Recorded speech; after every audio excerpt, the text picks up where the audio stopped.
is the Writer's Almanac for Wednesday. It's the 23rd of February, 2022.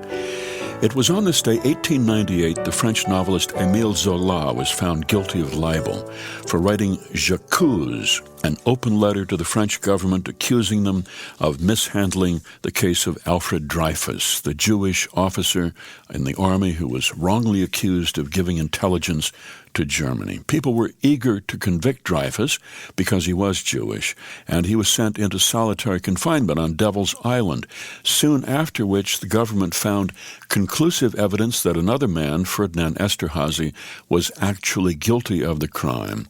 But to save face, the military and the French government produced false evidence to acquit Esterhazy and confirm Dreyfus's guilt, whereupon Émile Zola, a prolific, popular, well-respected author, 2 days after Esterhazy was acquitted, published his 4,000-word letter, J'accuse, I accuse, on the front page of the French newspaper L'Aurore. Zola took apart the case, proved Dreyfus's innocence, Esterhazy's guilt, exposed the government cover-up, and his letter, J'accuse, brought the case to the attention of people around the world who concluded after reading it that Dreyfus was indeed innocent.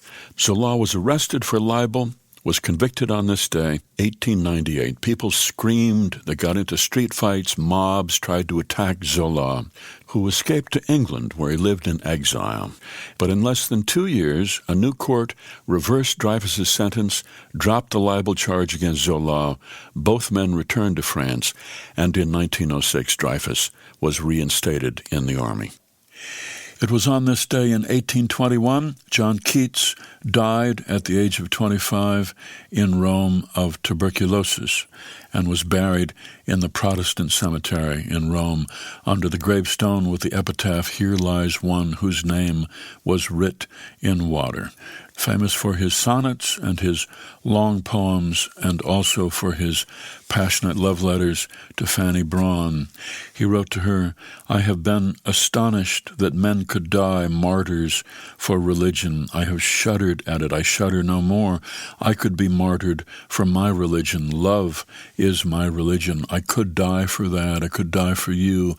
My creed is love, and you are its only tenet." It was on this day, 1896, the Tootsie Roll was introduced. It was the first individually wrapped penny candy, invented by a man in New York City, Leo Hirschfeld. At the time, bonbons and other chocolate candy were mostly only for rich people because the chocolate was not preservable. But Hirschfeld came up with a recipe that included cocoa powder and a corn syrup base, and he boiled it down and packaged it cheaply. Named the candy Tootsie after his daughter. Here's a poem for today by Aaron Kramer, entitled Dogs. Looking foolish next to the tree in a 1 o'clock rain, umbrella aloft, the leash in my other hand. I wanted my late-coming neighbor to understand that dogs are worth the expense, inconvenience, and pain. Their tails are truthful, no coiled rebellion beneath a loving look. They're quick to kiss you and quick to fetch for you, and should you raise a stick threateningly, they are quick to show their teeth.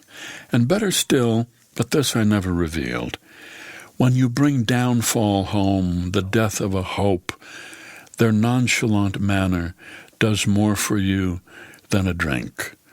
And best of all, when triumphs to be unsealed, such lack of respect they show for the envelope. Your fingers halt, the brain cools, and you think. A poem by Aaron Kramer, Dogs, from Wicked Times, published by University of Illinois Press and used by permission here on the Writer's Almanac. Be well, do good work, and keep in touch.